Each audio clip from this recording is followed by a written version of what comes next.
Sometimes I don't love myself, and sometimes I don't understand.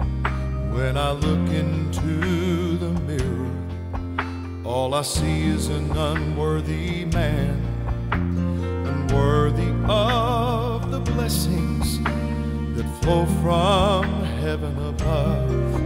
Jesus softly whispers to my heart whenever I feel unloved.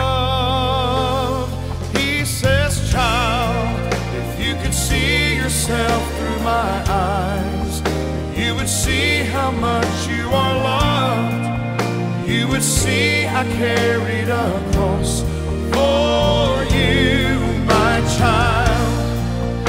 If you could see these scars in my hands, maybe you would understand the reason that I gave my life.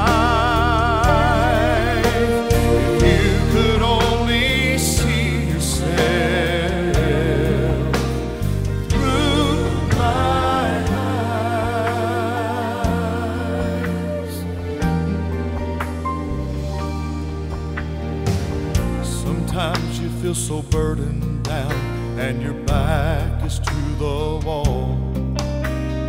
There's nothing else that you can do, so on Jesus' name you call. And when that prayer breaks through heaven's floor, He can carry those burdens away.